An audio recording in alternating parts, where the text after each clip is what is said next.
Boa noite. Tudo bem? O André, eu já vi que está na área. Consegue me ouvir bem, André?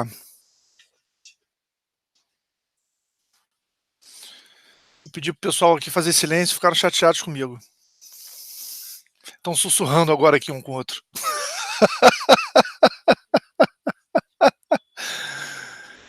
Então vamos lá.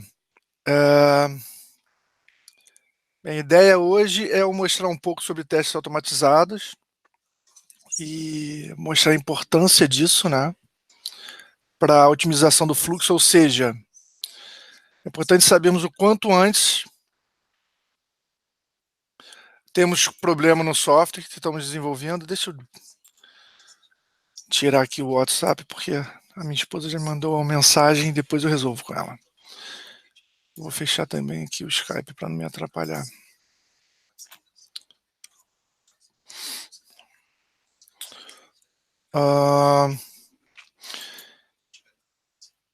E a ideia é eu compartilhar aqui a tela. Eu acabei de fazer uma besteira. Deixa eu voltar aqui ao que eu fiz.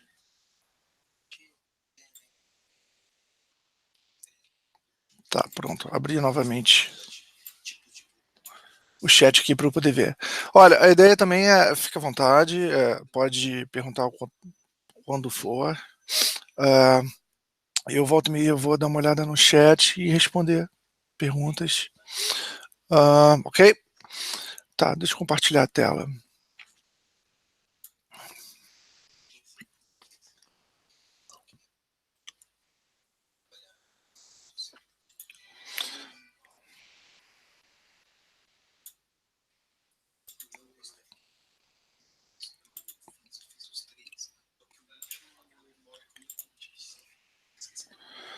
André, você que está por aí, consegue ver bem a minha tela?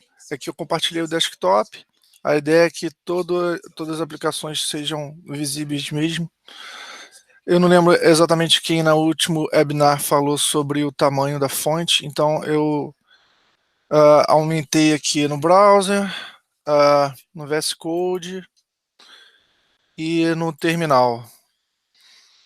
Se tiver pequena a fonte ainda, vocês, por favor, me falem. Ok? Beleza. Vamos lá, então. Então, no último webinar, eu estava apresentando uma aplicação, tá, web, desenvolvida em Java, que eu tenho lá no GitHub, é a aplicação Logistics.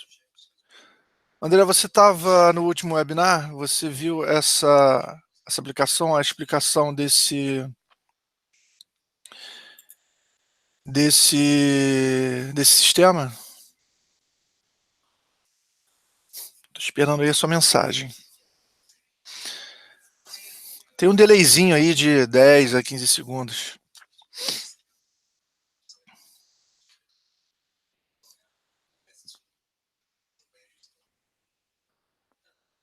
Opa, ótimo.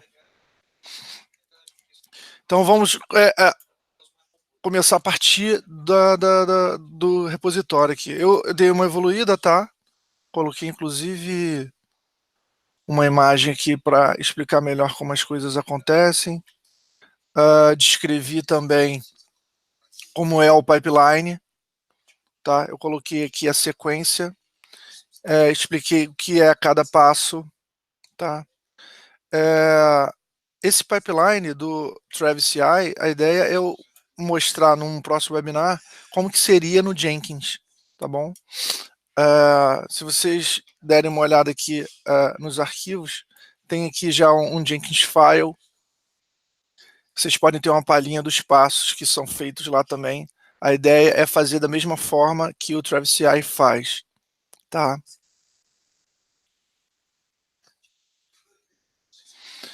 Essa imagem nova mostra exatamente como a aplicação está distribuída, né? Como é que é a arquitetura da aplicação, né? É uma aplicação web tradicional, né? O browser tem ali o Angular e Bootstrap. Então tem o JavaScript que se comunica com o back-end através da API. Né? Essa API se comunica com JBase e os JBase fazem acesso ao MongoDB. Tá? E onde que entra cada teste desse aí? Né? O teste do Selenium ele é um teste de UI. Né? Ele precisa de um browser. Né, ou de uma integração ali com um browser específico, tá?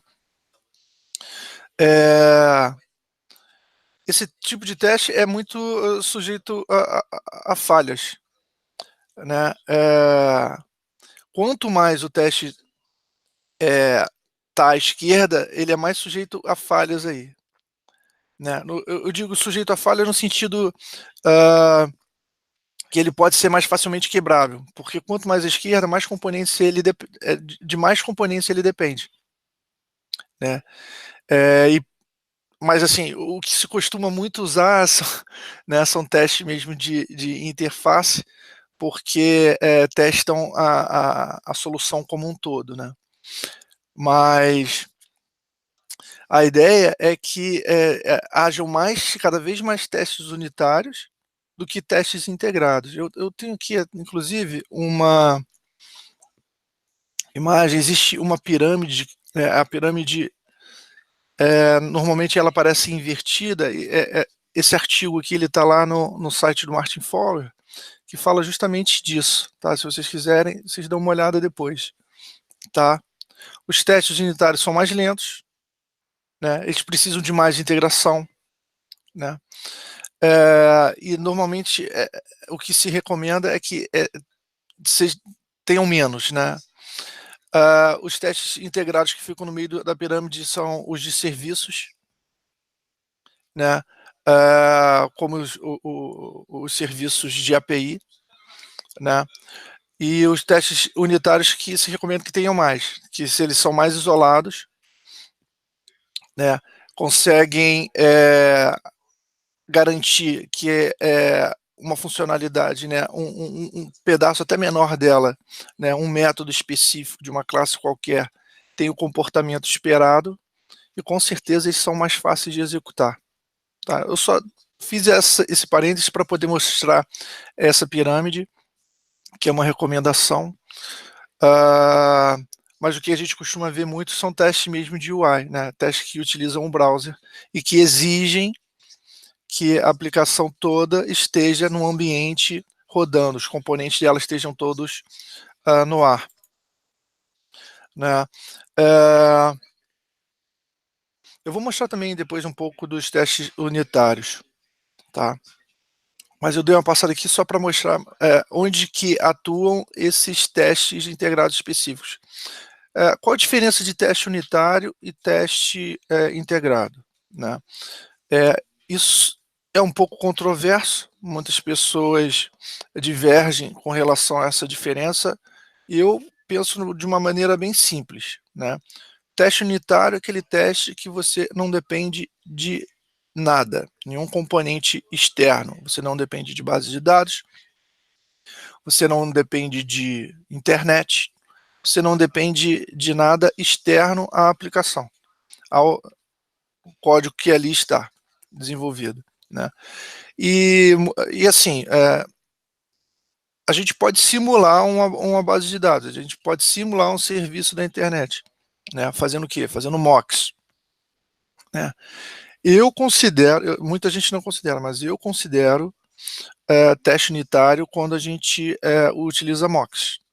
Né? Quando eu uso mock, por exemplo, para simular a resposta que a base de dados daria, ou que um request daria a um serviço específico da internet. Né? Se eu consigo isolar um teste criando mocks, para mim é teste unitário. Mas eu sei que há divergências com relação a isso. Tá bem? Com relação ao teste de API, eu uso o REST Assured, como vocês podem ver aqui, e o JMeter. O JMeter aponta para API também, tá?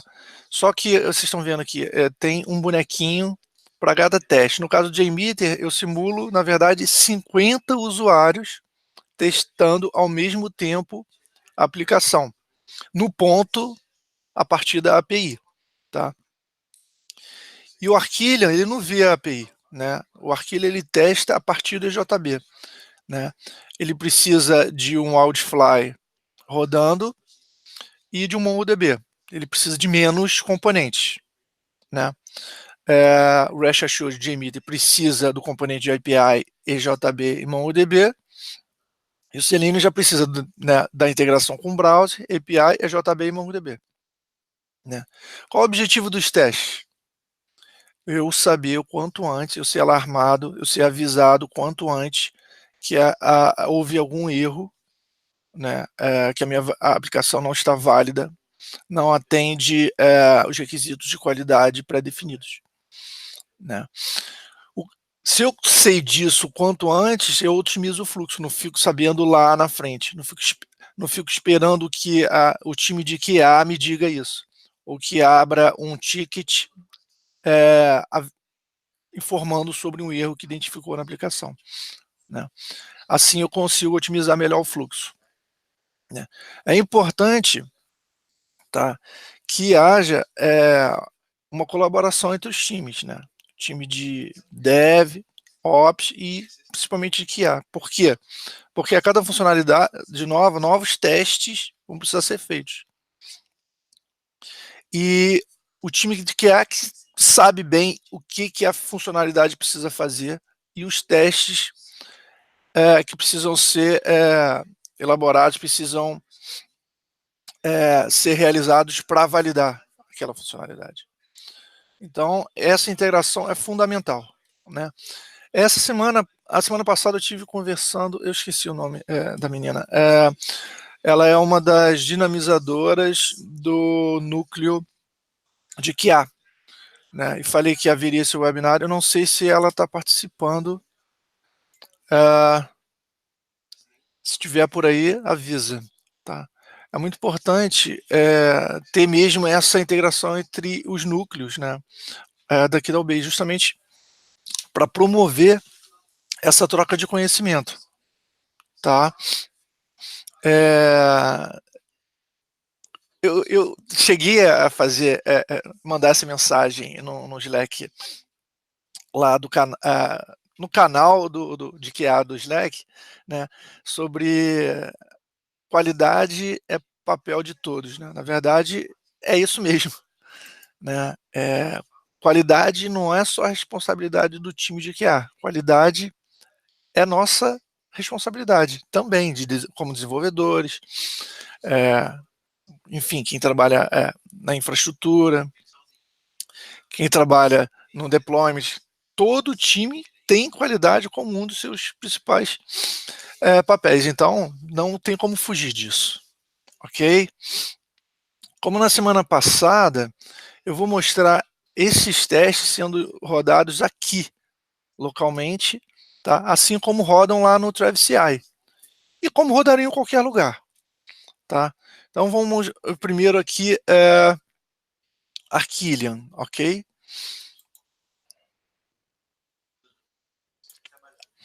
Eu prometi mostrar os testes unitários, né? Eu vou dar uma passada lá, tá bom? Não sei se assim tá bom ou eu aumento um pouco mais. Se tá grande demais, né? Eu acho melhor diminuir. Tá, isso aqui é o Jinx File. Olha, eu tenho muitos testes unitários, tá? Eu gostaria de ter mais, né? Mas, se eu não me engano, eu faço 59 testes. Tá? E tenho a cobertura de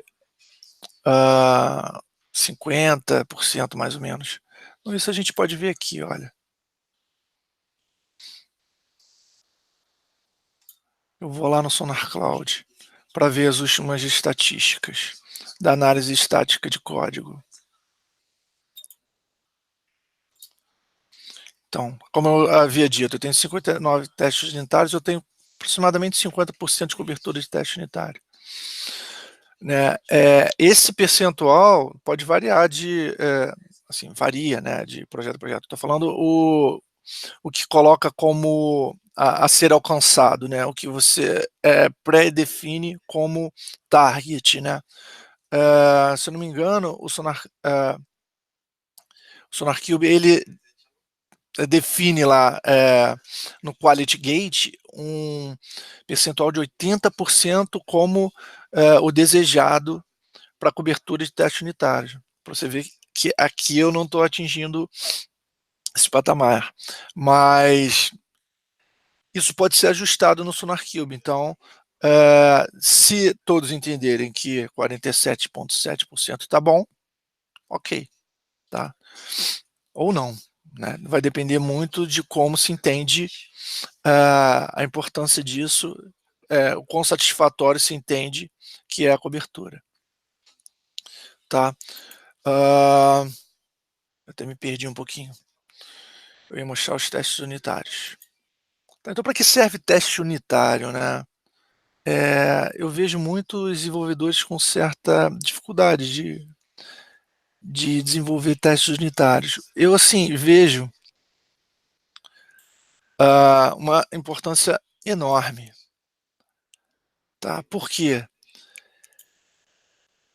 Se você faz teste unitário, você está garantindo que aquele código vai se comportar da maneira que você desenvolveu para sempre, né? Então, assim, se ele quebrar, é porque, sei lá, depois de 6 meses, um ano, sei lá quanto tempo no futuro, alguém mudou o comportamento do método que você está validando através do teste, né? Então, isso garante que ninguém faça besteira depois no método que você desenvolveu, né? Que o comportamento vai ser exatamente como você previu, como estava especificado, né? Uma coisa que é clara também é quanto maior a testabilidade do código, melhor ele é. Então, se você consegue fazer testes mais facilmente, é um excelente indício que o teu código está bem construído, tá? Então, e não é à toa que existe o TDD, né? O Test Driven Development, que você faz o teste antes de implementar o código efetivamente, né? Porque ele direciona o desenvolvimento ao teste, né? Primeiro você valida, não, tem um processo, né, no TDD. Eu não conheço 100%, mas eu sei que você faz primeiro o teste, você executa para dar errado, e depois, implementando o código, o teste dando corretamente, você valida o código, valida a sua implementação, né? Mas você faz o teste antes de qualquer coisa, tá?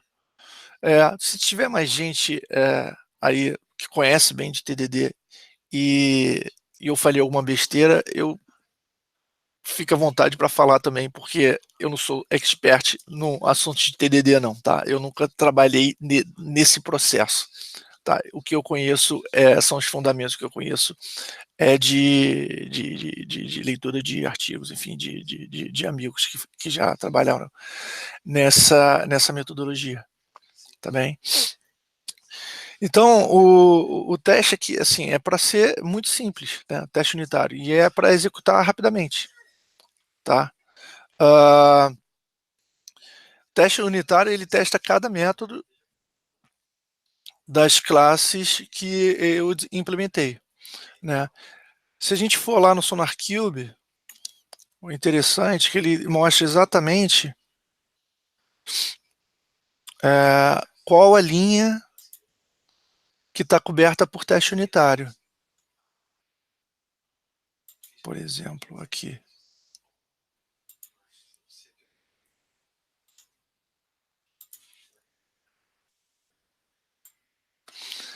Aqui eu tenho 61,7% de cobertura de teste unitário.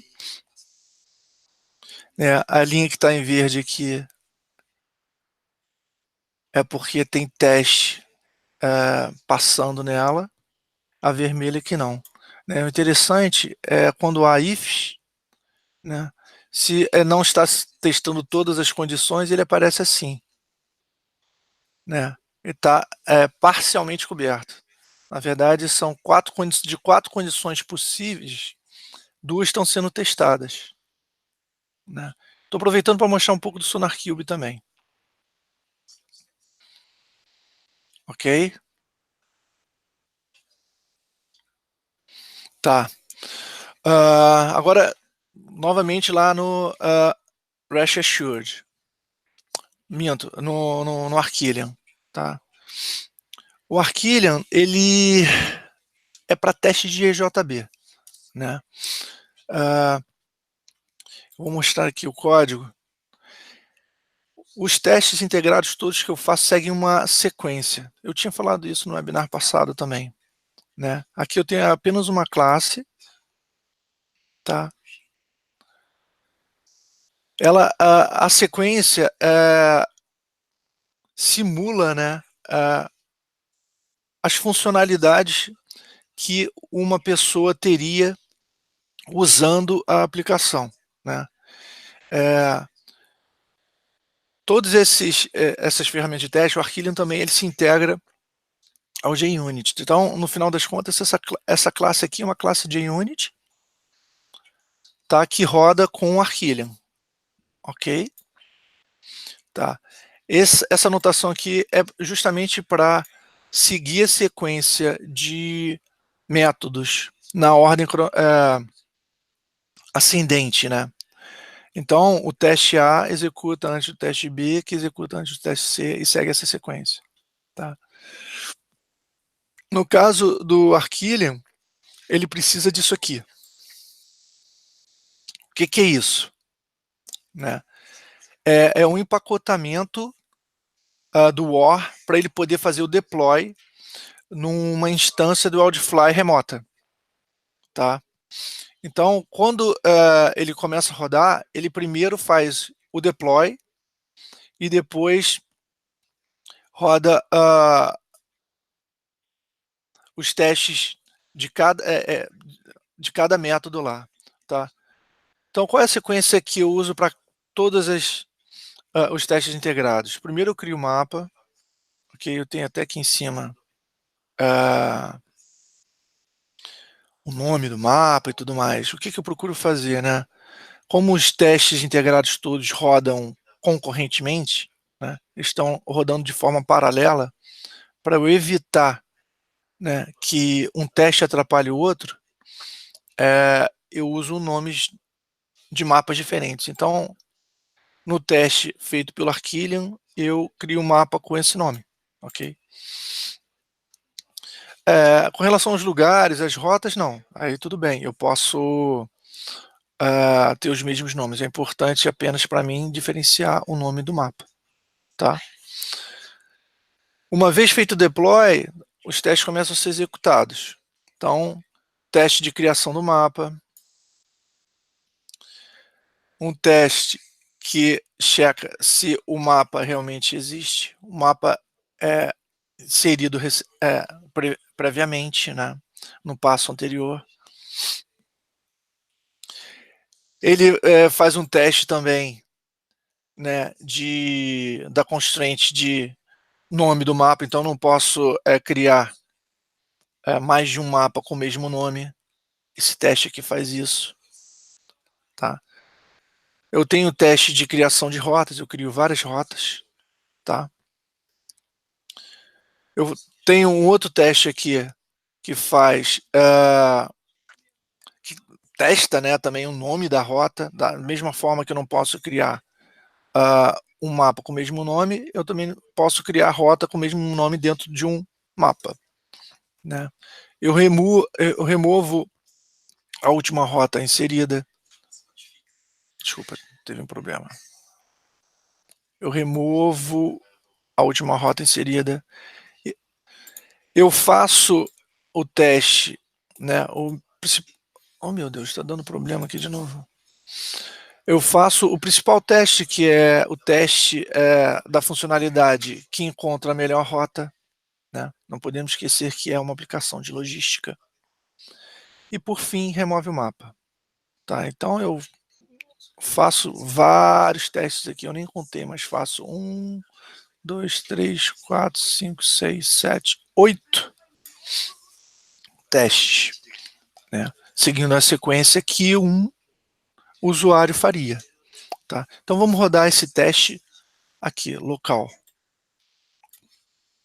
Primeiro eu tenho que subir a aplicação, certo?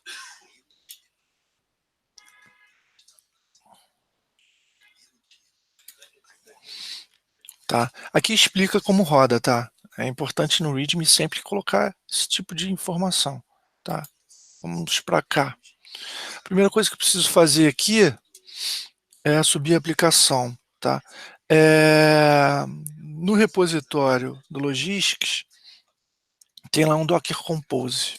Eu vou mostrar para vocês. Vou mostrar aqui no VS Code.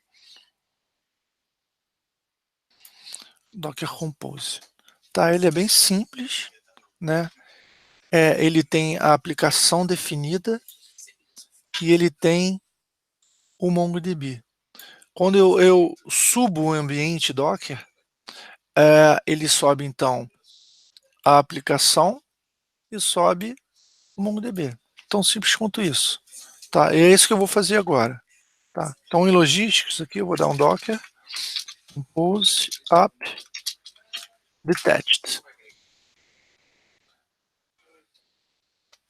Tá? Então, aqui eu já consigo ver, por exemplo, o log da aplicação. Vou botar aqui "-f", porque eu vou abrir uma outra aba no terminal para a gente poder ver os logs também, tá bem? E aqui eu vou para o Arquillian, Logistics, Arquillian, ok? Se eu voltar aqui e colocar localhost 8080 Logistics, eu vou conseguir ver a aplicação, ok? Ótimo. Está funcionando aqui na minha máquina, localmente. Tá. Agora vamos ver como que executa. Uma coisa que eu não falei é que eu executo tudo via Maven, né? Não sei se já notaram. Então aqui eu tenho um POM, ok? Nesse POM, né, que eu tenho aqui todas as dependências para o projeto Arquillian, né? Eu digo que eu vou usar uma instância remota do Outfly, né? E muito importante, para isso funcionar, eu tenho aqui um XML para configurar algumas coisas, tá? É importante que o Outfly tenha lá o console de administração acessível, tá? E eu preciso passar alguns parâmetros, tá? Eu fiz de tal forma aqui que parâmetros default são usados, né? Então, se eu não, por exemplo, não passar o host, ele vai assumir localhost. Vai assumir essas portas também e tudo mais. Então fica mais fácil para eu mostrar agora para vocês rodando. Se eu não me engano, é só executar mvn test.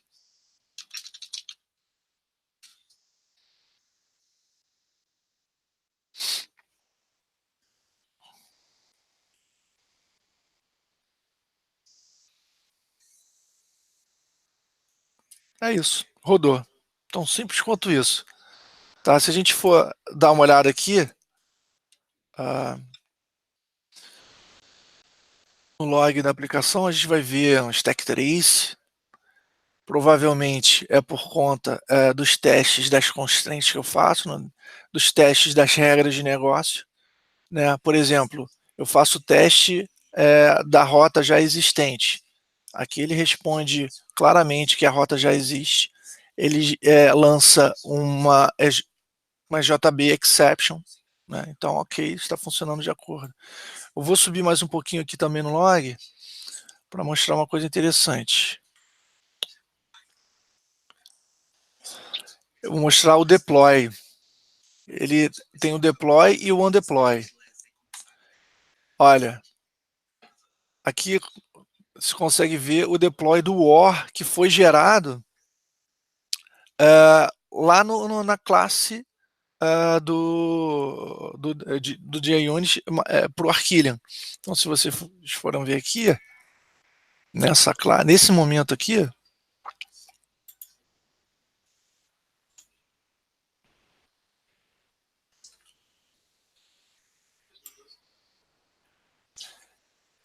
esse método que fez gerar esse war aqui, que foi deployado, né, que foi implantado no Wildfly que eu subi. Né? Assim, eu gosto particularmente do Arquillian, mas não é uma ferramenta que eu vejo muito ser utilizada. Tá? Eu acho que é um projeto, inclusive, que não está tendo tanta manutenção. Né? Há alguns anos se usava bastante, mas hoje em dia eu não vejo se utilizar tanto. Mas fica aí como alternativa de ferramenta para fazer testes de EJB.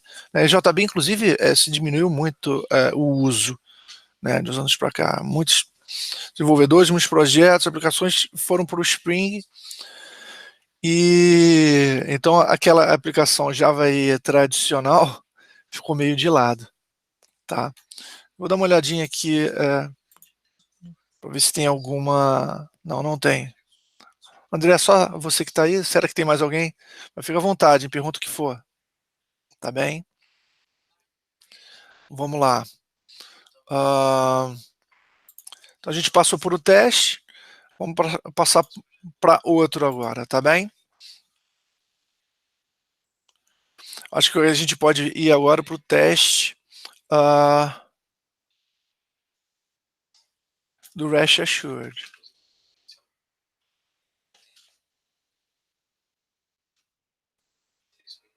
Tá?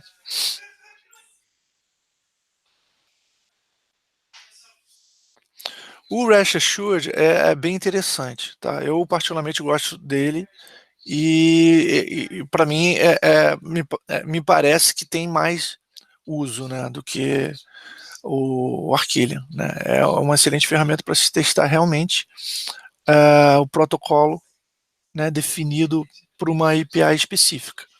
Tá?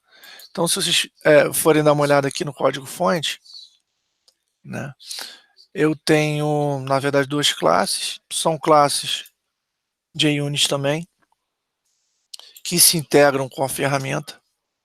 Ok? Aqui eu importo classes, né? Eu coloco essa dependência no ponto também. Tá? Exige um setup, né? Assim como no Arquillian, ele precisa empacotar um more para fazer o deploy. Aqui eu preciso no setup dizer algumas coisas para o Rest Assured, né? Como por exemplo o base path que está aí, né?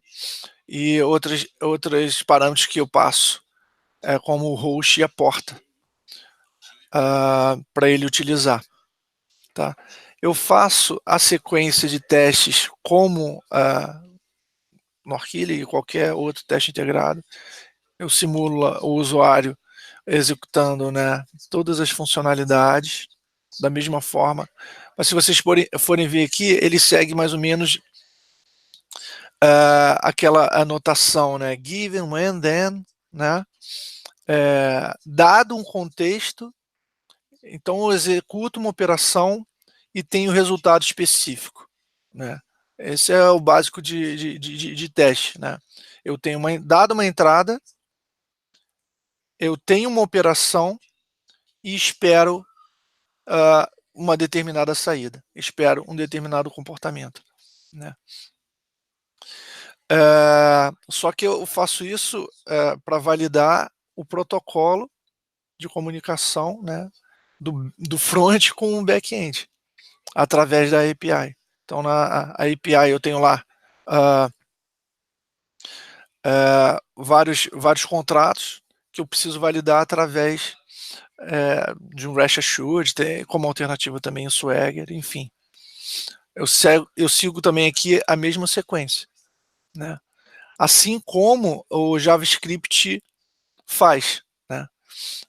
Quando submete requisições para a API tá lá disponível no back-end, ok? Da mesma forma, eu executo as mesmas coisas, só que eu aponto não para JBase, eu aponto para a API da aplicação, ok? Vamos colocar isso para funcionar. Eu tinha mostrado essa classe aqui, o esquema é outra forma de fazer a mesma coisa, tá bem? Só que o que acontece? Isso é uma coisa interessante. XML tem esquema, né? Eu posso, através do esquema, definir as regras da estrutura, os tipos de dado, todas as regras que um XML deve seguir. JSON não há assim um esquema específico, né? Seguido à risca, assim, a controvérsia também com relação a esse assunto, né? O que eu fiz aqui foi criar vários esquemas para o JSON de resposta, né? Então, se a gente for aqui em Resource, eu vou ver aqui um monte de esquema para as respostas, né?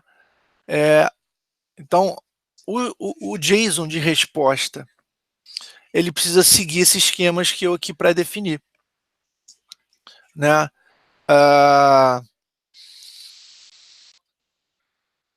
Como, por exemplo, o status que vem no JSON de resposta tem que conter os valores erro ou fail, né?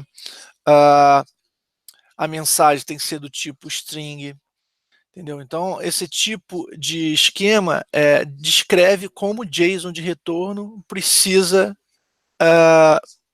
seguir, né? Precisa ser, né? Na verdade.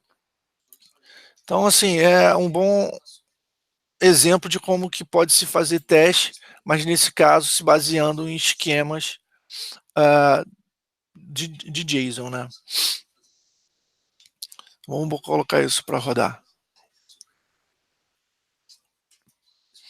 Tem alguma pergunta? Deixa eu dar uma olhada.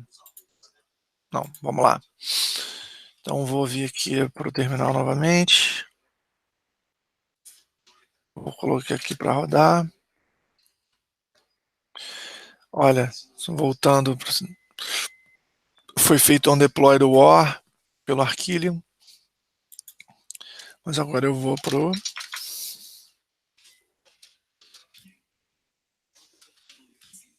REST Assured. Eu vou ter que colocar mais informação, né?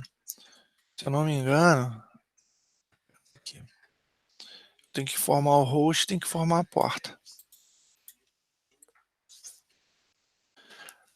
Agora eu não lembro se ele assume um padrão.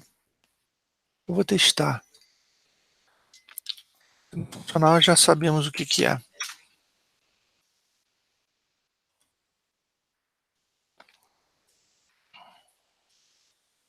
Ótimo, não precisei nem definir parâmetro algum, porque ele assume localhost mesmo como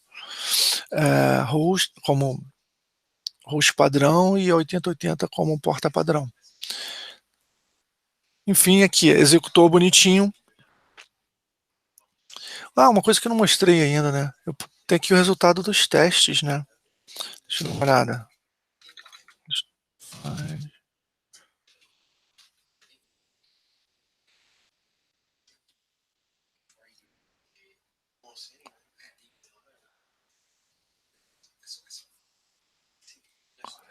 Eu tenho... não tem formato, tem aqui o XML. Não tem um index, né? Você não poderia mostrar.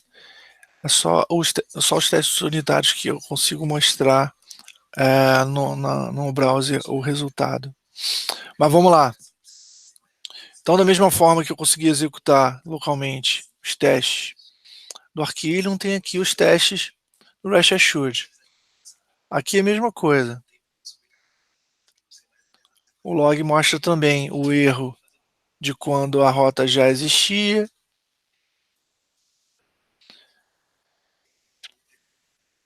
Né? Aqui novamente mostra que a rota já existia e aqui que o mapa já existia. Então são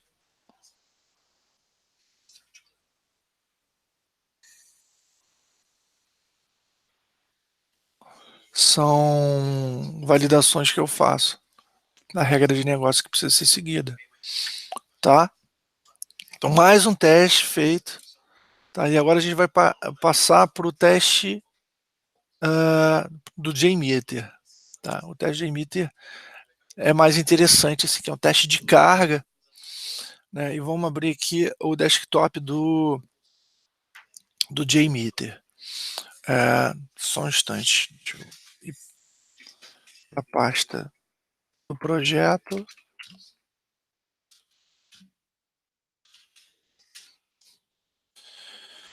E aqui eu vou executar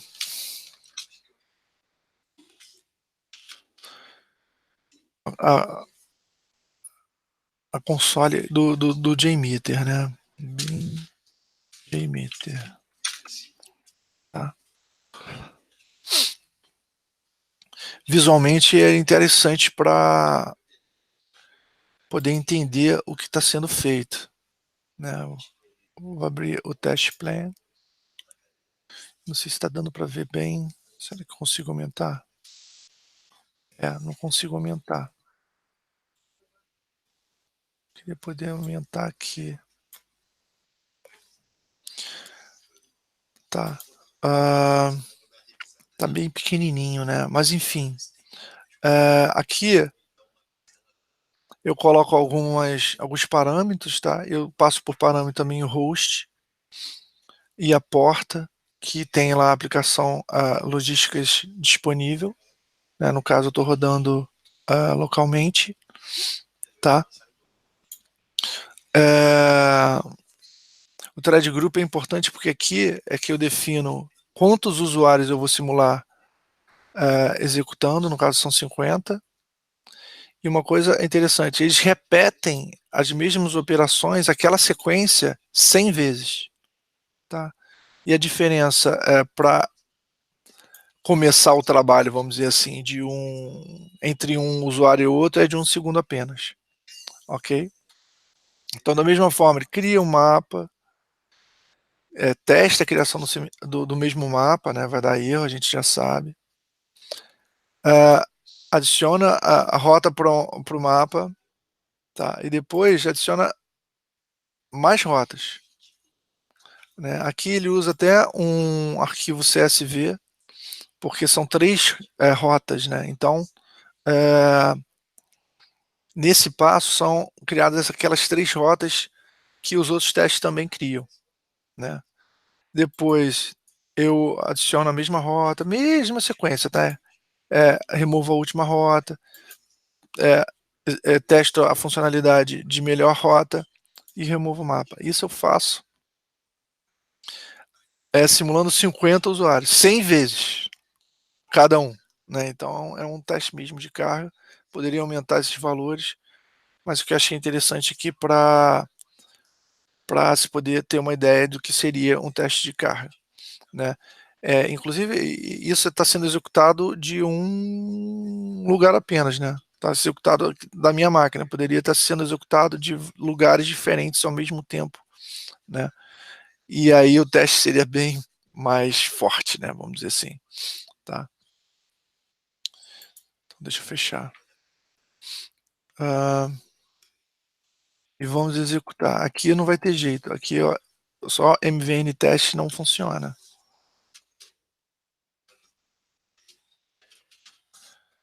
Vamos ver. Provavelmente não vai funcionar.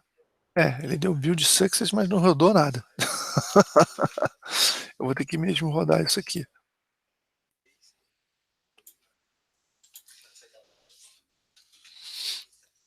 Eu estou apontando para o Outfly local. Não é isso, não era para ter funcionado assim.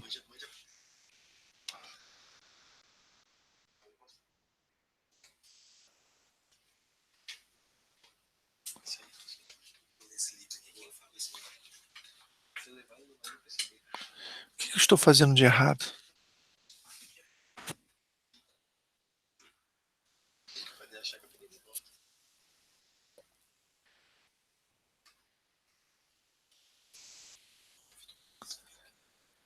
Olha, nessas horas que não era para dar erro é que dá.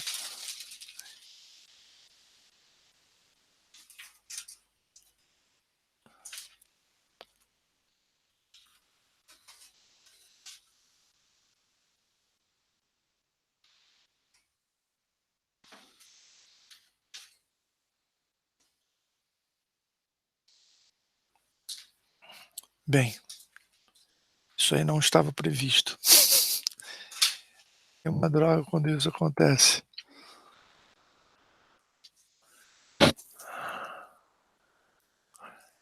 Eu também estou fazendo uma besteira muito grande. Porque eu estou aqui no Rash Assured. Não é mais aqui que eu tenho que ficar, claro. Tem que ir pro emitter. Senão nada vai funcionar mesmo. Ai, ai. Tá, vamos lá. É o Verify que tem que usar. Server Host, Server Port. O goal, né, do Maven é outro. E uma coisa importante aqui também. Mais uma vez integrado ao Maven, existe um plugin específico para rodar testes do JMeter com Maven. E é esse aqui. Tá? Aqui, olha. Eu passo os parâmetros, ok. Agora vai funcionar. Eu estava, na verdade, no lugar errado.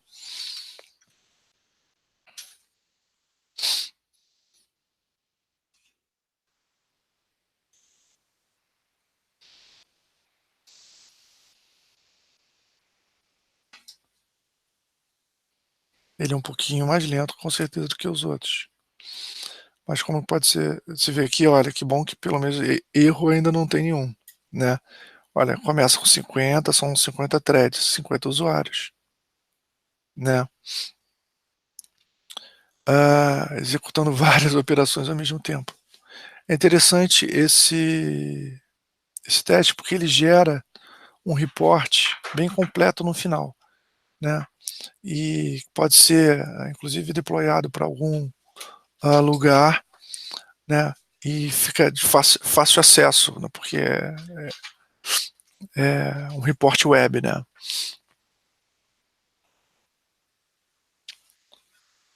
Vamos ver quanto tempo vai demorar, mas não vai demorar muito não.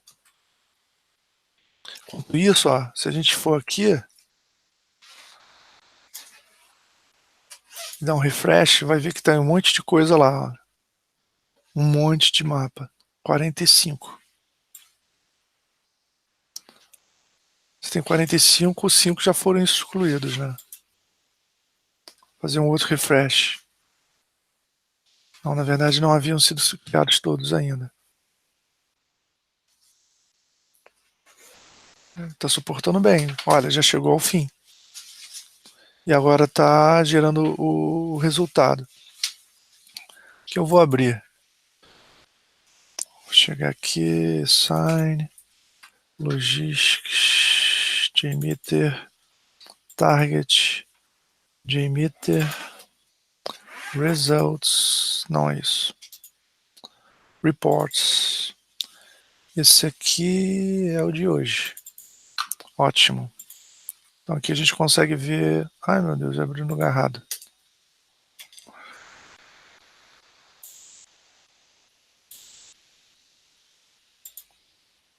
Ótimo. Esse aqui é o report que o JMeter gera. Olha, excelente para mostrar para qualquer pessoa e para ver efetivamente se está atendendo bem aquela carga submetida, né? Aqui são todas as operações, né? E o tempo que se levou em média para cada uma, né? Tem algumas estatísticas aqui, erros não houve nenhum, né? Mas dependendo das condições, inclusive de rede, da base de dados, erros de quantas threads podem ser abertas pela servidor de aplicação Java, isso muda, né? Tem outros gráficos aqui interessantes, né? Então, assim, é bem completo e interessante, assim, para acompanhar e para definir alguns critérios de qualidade também, né? De performance e tudo mais, tá? Né? Eu tenho mapas de throughput também, de response times, né? Então aqui vê o response time de cada operação executada, né? Tá quebrado por isso nesse gráfico específico, né? Response time overview, né? Então eu tive lá 50 mil requests, né? Que tiveram que foram respondidos em menos de 500 milissegundos, quer dizer,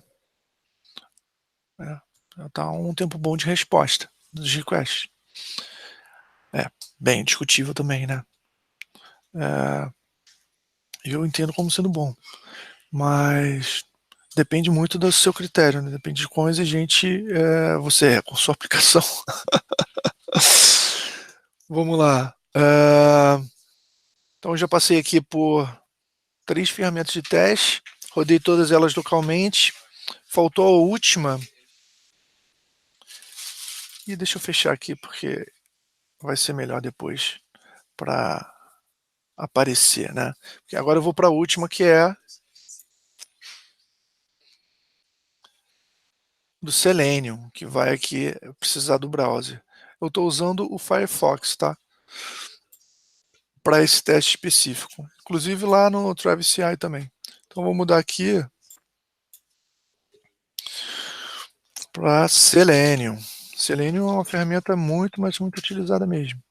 Inclusive é interessante que a Selenium pode ser integrado ao JMeter. Então, o JMeter simula mesmo os usuários usando o browser, né? Desde o começo, né? Mas eu não fiz dessa forma, né? Eu fui direto na API. É importante, assim, usar o Gecko Drive. O Gecko Drive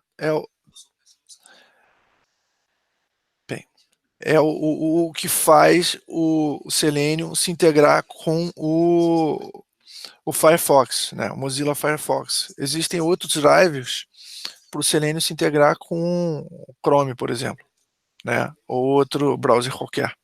Tá? Eu, como estou usando o Firefox, eu uso o Gecko Drive, que aqui explica como faz para baixar, tá? Para descarregar, no caso. Então vamos lá para o Bash Selenium. Se vocês forem ver, aqui eu já tenho o Gecko Drive, tá? Esse cara que eu preciso para poder rodar o teste e abrir o browser. Uma coisa interessante é que você vê mesmo o browser sendo aberto, os testes sendo executados e depois ele sendo fechado, né? É como se eu abrisse o browser e fizesse tudo e depois fechasse o browser. Só que como está automatizado, isso acontece muito rápido. Enquanto eu, logicamente, levaria mais tempo, né? Então, eu vou executar da mesma forma. Não sei se preciso passar algum parâmetro, se mvn teste basta.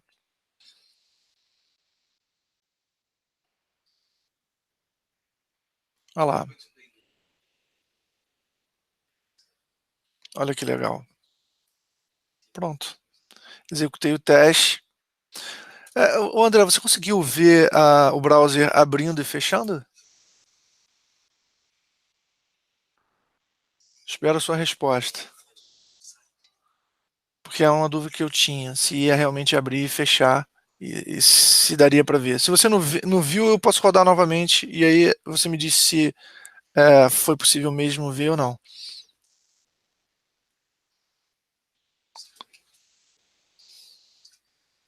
Ah, beleza, ok. Excelente. Tá. E uma coisa interessante que você pode fazer é rodar sem. Você já conhece isso, não? Se não me engano, é esse parâmetro mesmo.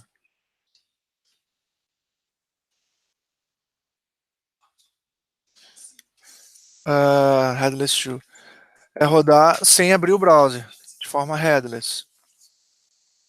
Então eu rodo todos os testes, mas o browser não é aberto. E é essa forma de testar que eu uso lá no Travis CI, que eu usaria, por exemplo, no Jenkins, né? Eu não ia a cada teste abrir um browser, claro. Eu ia executar de forma headless. Beleza? Ah, então aqui eu tenho todos os testes executados localmente, né?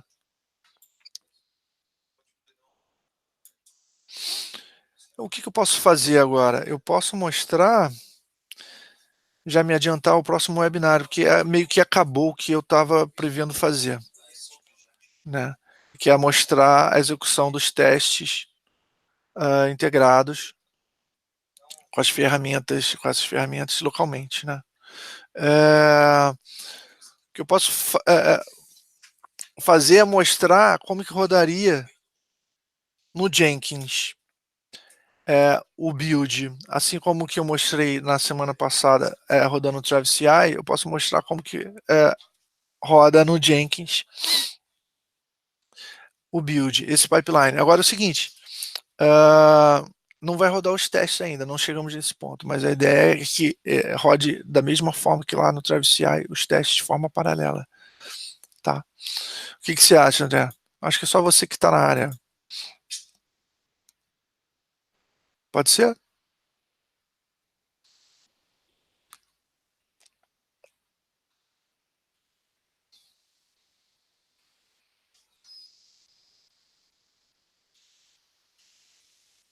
Ok, excelente. Vamos lá. Então é o seguinte, eu já vou tirar aqui o meu ambiente com aplicação, tá?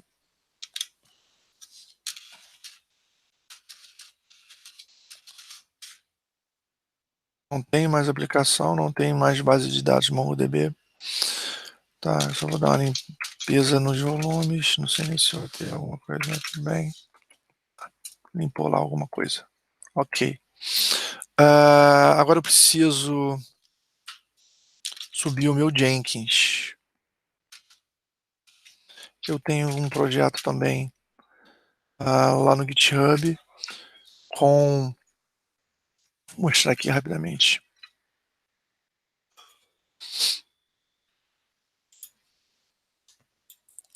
Não vou deixar aqui, vou nessa aqui. Que é o My Jenkins, que é uma imagem Docker do Jenkins customizada, né? Então tem aqui o Dockerfile. Bem, faz um monte de coisa, né? Automatiza a subida de uma instância do Jenkins, né? E eu também tenho um Docker Compose, um ambiente Jenkins que eu subo com Sonar, né? Então eu consigo rodar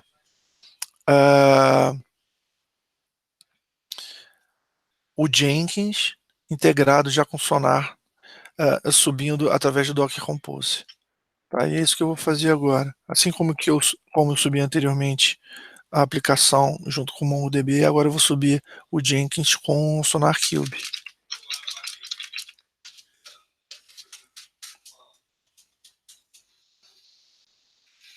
Olha lá. Então agora eu consigo me ver o log do Jenkins. Agora na porta 8080 não tenho mais a aplicação Logistics. O que eu vou ter é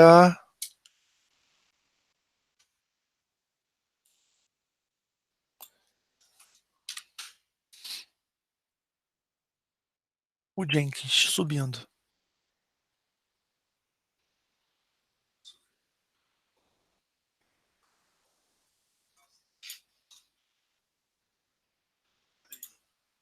Ótimo.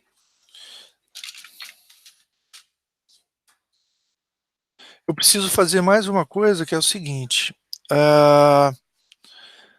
Como eu preciso de um monte de credencial, eu preciso, né, credencial do GitHub, credencial do Docker Hub, que eu faço lá o deploy, né, a credencial do SSRH lá, que é o Nexus, né, da Sonatype, para projetos open source. Eu criei aqui um playbook Ansible que faz isso para mim, né? Então, se a gente for aqui no MyJenkins, nesse projeto, eu tenho lá um, um playbook que é esse aqui, Add Credentials.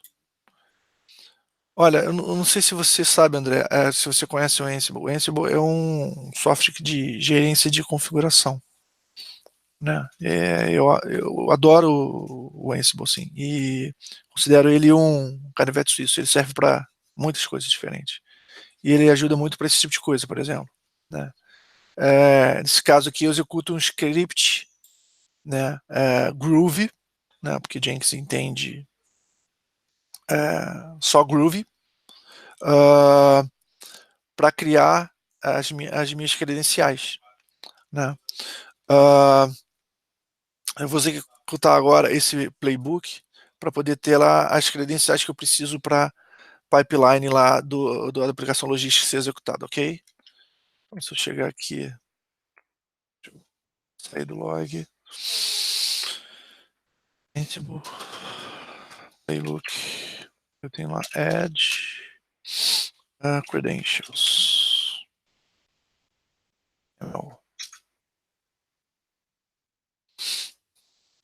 Eu vou lá criar todas as credenciais que eu preciso, tá?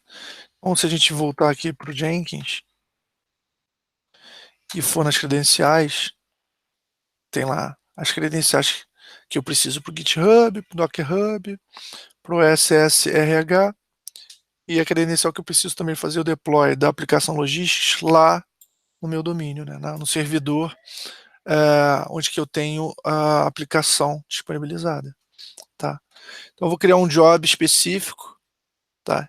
Como o meu projeto Logistics está lá no GitHub e está na organização que eu criei, posso facilmente fazer uso desse plugin, né? O plugin que permite que o Jenkins se integre a uma organização específica lá no GitHub, tá? Então ele precisa das credenciais minhas lá do GitHub. Quando eu salvar aqui, o que ele vai fazer?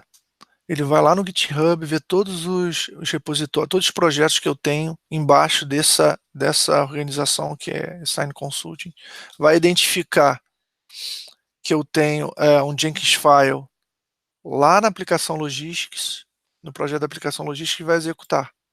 Então, se vier aqui, ele já está até executando, né? Tem aqui o log rodando. Eu vou abrir o Blue Ocean, que é uma outra interface do Jenkins, para conseguir ver bem o que está acontecendo. Está passando por todas as fases do pipeline.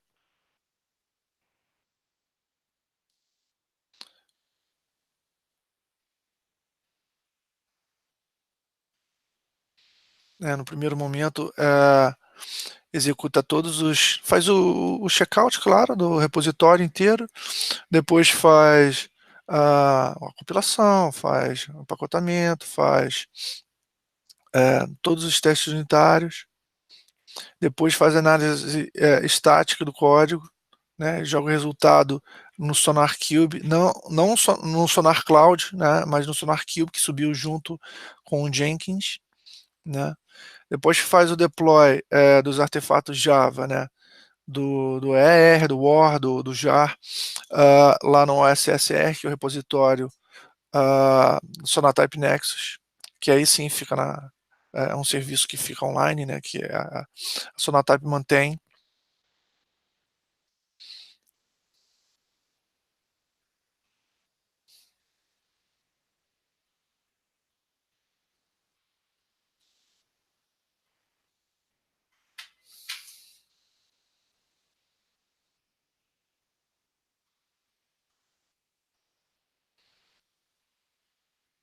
Esse primeiro momento ele é mais demorado porque é, precisa fazer o download de todas as bibliotecas, todas as dependências. Nesse passo já faz a construção da imagem Docker, que leva lá a aplicação embutida, faz o deploy no Docker Hub,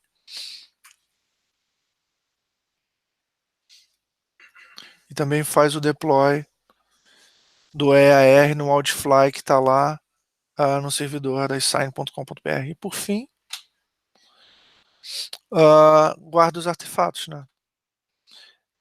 Aqui eu tenho o resultado dos testes, né, os 59 testes, unitários no caso, os artefatos todos, né? Que são os artefatos Java, tem aqui o log também gerado pelo pipeline.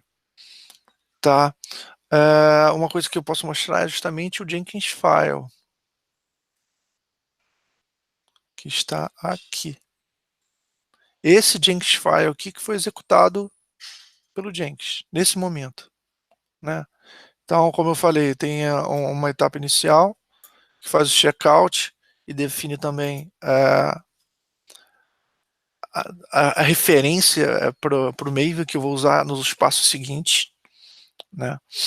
Então, aqui usa Maven para compilar, para fazer os testes unitários. Da mesma forma, usa o Maven, o plugin do Sonar, né, no Maven para executar a análise estática do código e fazer o deploy para a instância do Sonar que eu subi junto com o Jenkins. Da mesma forma, uso o Maven para fazer o deploy lá no Nexus, né? Por isso que eu preciso das credenciais, certo? Né? Eu né, faço o build da imagem Docker, né, com essa tag aqui específica que eu uso, né? Da mesma forma, no passo seguinte, eu faço o push da imagem Docker gerada no passo anterior lá no Docker Hub. Essa aqui é a credencial usada, tá? Com esse ID, faz o push, né? O passo seguinte, eu faço o deploy da aplicação lá no servidor onde eu tenho o Outfly disponível. Mais uma vez, eu uso as credenciais.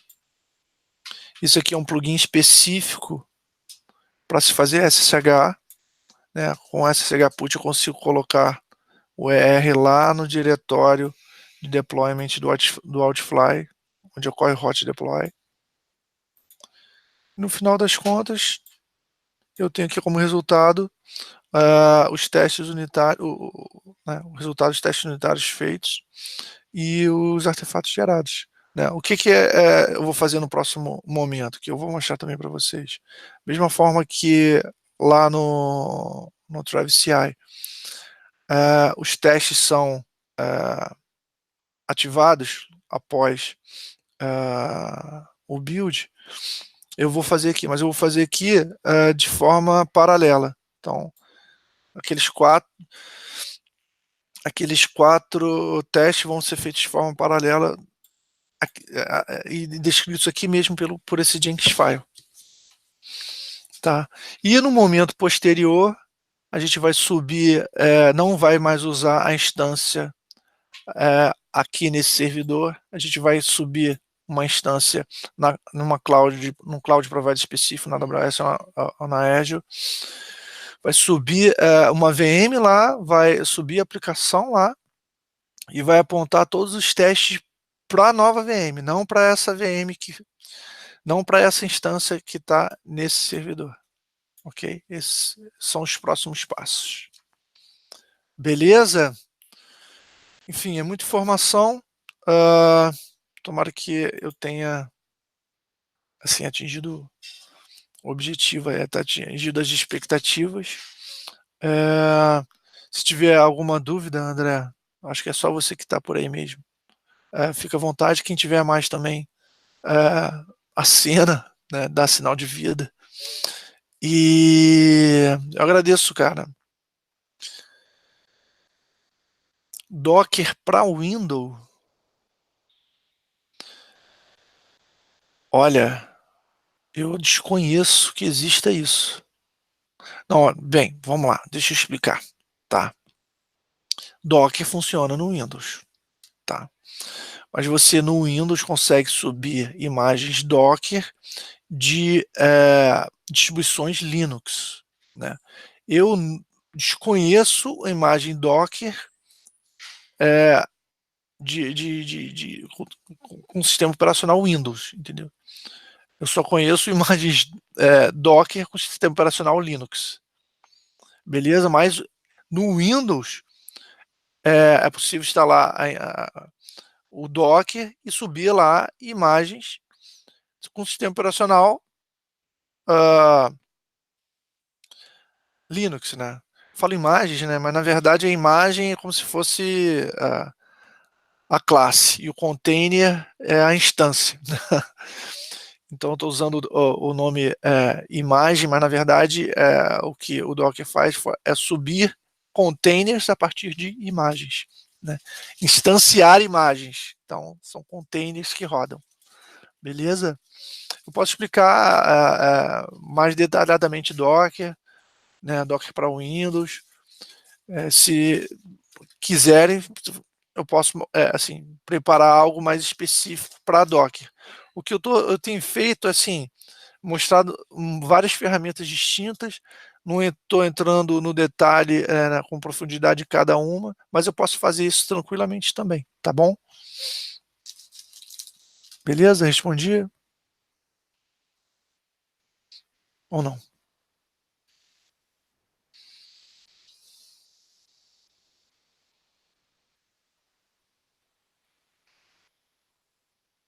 Tá. Olha, André, eu agradeço a sua disponibilidade. Tá, eu vou finalizando por aqui.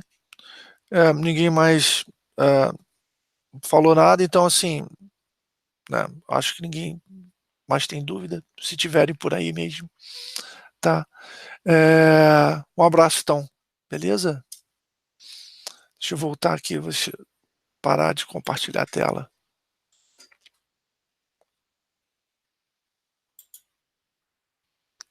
Aqui estou de volta. Até a próxima. Um abraço.